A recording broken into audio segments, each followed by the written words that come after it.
반갑습니다. 김영민 교수입니다.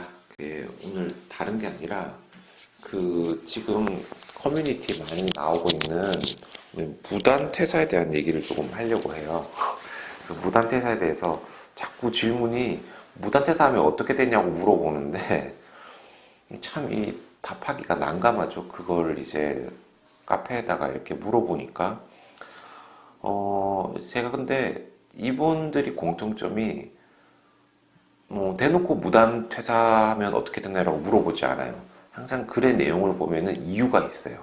막 병원 일단의 문제점을 막 얘기를 해요. 뭐 원장님이 어떻고 뭐 오버타임을 생각하고 어떻고 저떻고 하는데 결론은 그래서 저 못할 것 같은데 그냥 오늘 말씀드리고 안 나와도 되나요? 라고 물어봅니다. 일단 저는 그걸 왜 카페에다가 여쭤보시는지 모르겠어요. 사실 앞에 있는 이유는 다 상관이 없는 거거든요. 요약하면 오늘 통보하고 안 나와도 되냐요? 라는 질문인데 안 나와도 됩니다. 왜냐면은 본인이 책임을 지셔야 되기 때문에 그렇죠. 우린 다 성인들이잖아요. 네, 거기에 대한 이제 책임을 지는 건데 오늘 제가 좀 드릴 말씀은 이 부분에 대해서 법적 책임과 그 다음에 법 외적인 어떤 책임, 그 다음에 이 문제점들에 대해서 조금 짚어드리려고 해요. 그러니까 일단은 우리가 이제 알아야 될 게 민법이라는 게 있습니다. 민법 660조에 보면은 이 내용이 나와 있습니다. 기간을 뭐 정한다, 정하지 아니한다라고 해가지고 거기에 따라 가지고 요약하면은 뭐 기간을 정하지 않은 일반적인 계약을 말하는 거죠. 이거 같은 경우에는 1개월 전에는 이제 통보를 해주는 게 일반적인 어떤 내용이고요.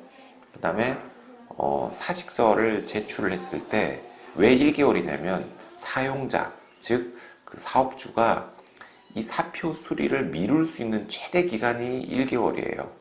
그러니까 바꿔 얘기하면 뭐 받았는데 알겠어 그러면은 뭐 오늘까지만 해라고 이렇게 쿨하게 끝나면 깔끔한 거지만 만약에 이 사표 수리를 이렇게 안 해준다는 거죠.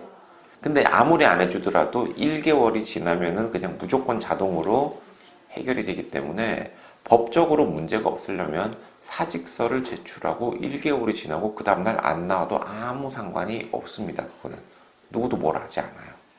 근데 지금 이제 문제가 되는 건 이러이러한 이유 때문에 안 나와도 되나요? 근데 그거는 어떠한 경우에도 없는 거죠. 왜냐면 이유하고 어떤 본인이 행위를 이렇게 하는 거하고는 별개라는 겁니다. 네. 그러니까 정당화가 되지 못한다라는 거예요.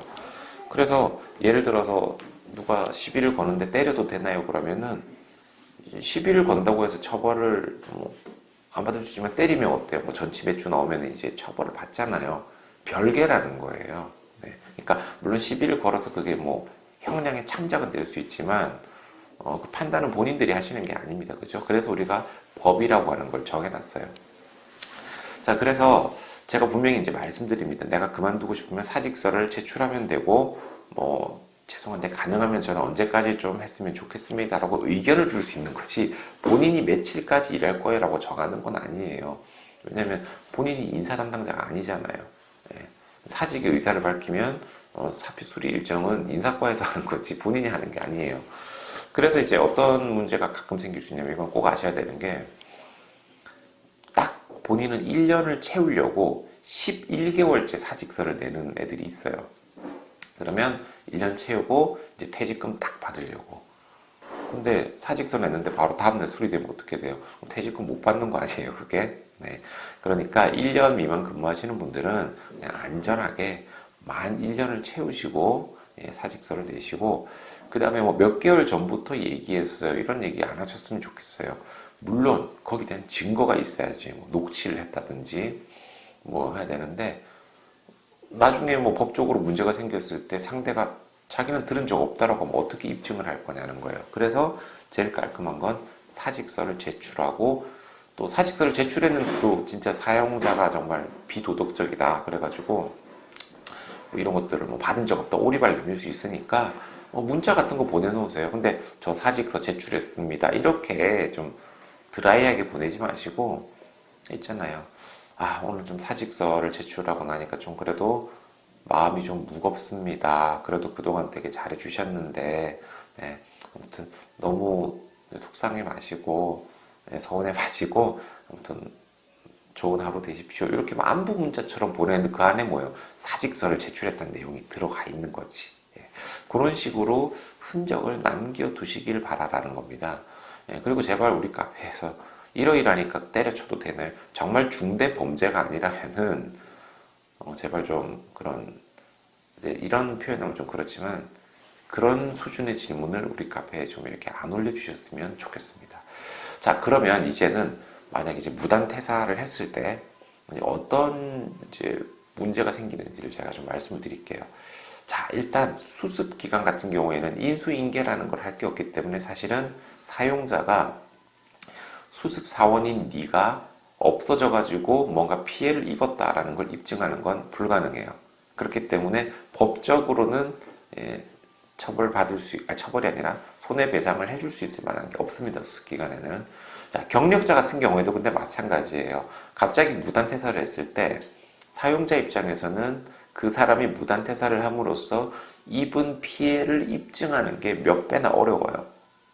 시간도 많이 들고 돈도 많이 들고 노력도 많이 들기 때문에 그냥 귀찮아서 그냥 일한 월급을 주고 나가는 경우가 대부분입니다. 네, 솔직히 말씀드려요. 그래서 무단퇴사를 했을 때 특별한 페널티를 받지 않는 게 이쪽 바닥의 사실이기도 합니다. 자, 그런데 왜 무단퇴사를 하면 안 되는지를 제가 말씀드릴게요. 이 보통 법적으로 고소라든지 뭐 이렇게 물을 먹일 때는 감정이 개입되는 경우가 상당히 많아요. 그러니까 우리가 90%의 손해를 보더라도 너 10% 손해라도 나는 물을 먹이겠어라고 감정적으로 나오게 되면요. 절대 여러분들도 편하지는 않다라는 거죠. 예를 들어서 입증을 하기 어렵더라도 소송을 걸어버려요. 예를 들어가지고 변호사 써가지고 변호사비 몇백만 원을 써 일단 300만 원을. 그래서 우리가 피해를 100몇십만 원을 봤다는 거지. 이미 손해를 보고 들어가는 거예요. 내가 변호사비 300을 쓰더라도 너를 물을 먹이겠다. 나는 돈 받으려는 목적이 아니다. 그렇게 되면 여러분들 법정에 출석해야 되고요. 답변서내야 되고요. 예를 들어서 이제 소액 재판이나 뭐 이런 것 같은 경우에 뭐 액수가 적으면 거기에 대해서 대응하지 않으면 자동으로 그냥 배상에 대해서 인정을 하는 꼴이 돼버려요. 그럼 여러분들도 어떻게 또 그때 또 카페에다 물어볼 거예요. 그럼 저 답변 안 할 거예요. 그건 괜히 개입됐다가 뭐 소송에 전내만에 그런 거 하기 싫어서 어쩔 수 없이 변호사 찾아가야 된단 말이에요. 그럼 변호사 기본 상담료라는 게 있어요. 예. 그러니까 돈 들고 시간 들고 법정 나가고 법정 가보셨어요, 여러분들? 예, 저는 몇 번 가봤는데 그렇게 유쾌하지가 않습니다. TV에서 보는 듯이 뭐 그렇게 하는 게 아니에요. 판사가 물어봐야 너 출석했냐 안 했냐. 그러다가 확인하고 자 그러면 공판기일 언제 또 다음에 또 오라고 그래. 그 다음에 또 가요. 그러면 뭐 예를 들어서 사용자인 원고가 이렇게 패소했다. 피고는 잘못이 없다. 뭐 여러분들이 이길 수 있어요. 근데 우리나라는 무슨 시스템이죠? 항소를 할 수 있어요. 1심에서 억울하다고 또 재판을 걸 수 있단 말이에요. 예. 그러니까 이거는 원장님이 아니면 사용자가 나 그 돈 안 받고 내가 돈을 쓰더라도 너도 한번 물 먹어봐라고 작정하고 덤비면 여러분들 재판은 어떻게 해요? 여러분들 날짜 정할 수 있는 거 아니거든요. 면접 보듯이 저 며칠 날 재판 받을게요 이런 거 없어요. 요일하고 시간까지 지정해줘요. 그래야 뭐 돈 많은 사람들이야 뭐 변호사가 대신 나가서 하는데 그럼 변호사 쓸 거예요. 네. 그러니까 정말 전쟁이 나게 되면 손해가 클 수 있기 때문에 잘 나오면 되잖아요. 상대 감정 안 건드리고 의무는 좀 해주고 그 다음에 좀 일찍 나가겠다면 양해를 구할 수도 있잖아요. 제가 사실 며칠부터 며칠까지는 좀 그래서 좀 최대한 좀 2주 안에 될 수 있으면 좋겠습니다. 근데 결정은 당신이 하세요라고 이렇게 부드럽게 하면은 헤어질 때 잘 헤어져야죠. 네. 그다음 또 문제가 뭐냐면 갑자기 뭐 잠수 타고 아침에 그죠? 이런 경우 있잖아요. 출근한 지 얼마 안 됐는데 아침에 뭐 늦잠을 잤어. 에이씨, 그냥 마음에 안 들었는데 그냥 잠수 타자. 네. 뭐 그런 사람들도 있습니다. 제가 문제점 뭐가 생기는지 말씀을 드릴게요. 이 바닥 되게 좁아요. 네. 그래서 그 어디 졸업을 했고, 뭐 어디 살고, 몇 년 차고, 이게 그 치과의사 선생님들 사이에서는 굉장히 빨리 돌 수 있어요, 이거는.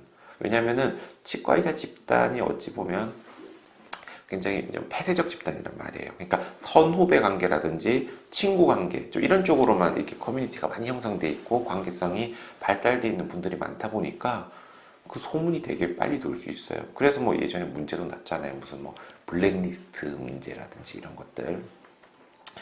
그렇게 올라가면 좋습니까? 이게 일단 득될 건 하나도 없고, 두 번째, 나중에 그 신입이나 그런 사람이 정말 반성하고 열심히 하다가 정말 나중에 뭐 스타 강사가 될 수가 있고 유명한 컨설턴트가 될 수도 있잖아요. 뭐 대학 교수가 될 수도 있고.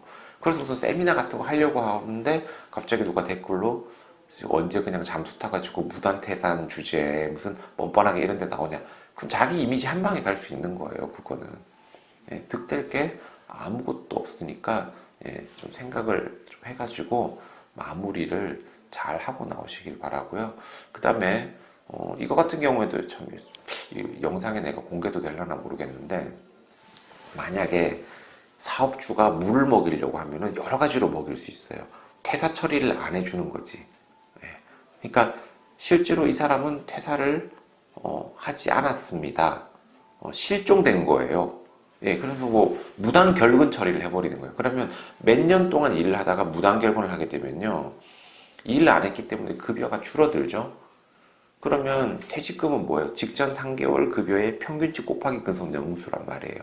그러면 내 직전 3개월치 급여가 줄어들게 되면은 내 퇴직금이 합법적으로 줄어들 수 있어요. 예, 이거 어떻게 말 못합니다. 그래서 마무리를 잘 하는 것, 이거는 능력보다 중요한 게 어떤 인성이에요. 그렇기 때문에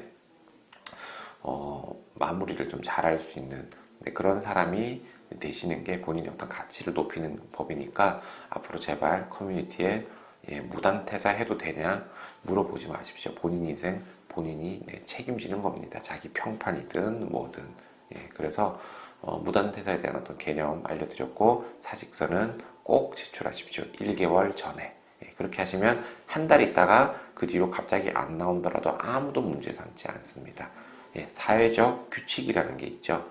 그 규칙은 본인이 생각하고 정하는 그런 게 아니라는 겁니다. 그러니까 이제 무단 퇴사, 결근에 대한 부분에 대한 제 의견을 말씀드렸고, 여러분들도 앞으로 본인의 평판, 그다음 마무리에 대해서 관심을 좀 잘 가지시길 바랍니다. 오늘 영상 여기까지 찍도록 하겠습니다. 네, 고맙습니다.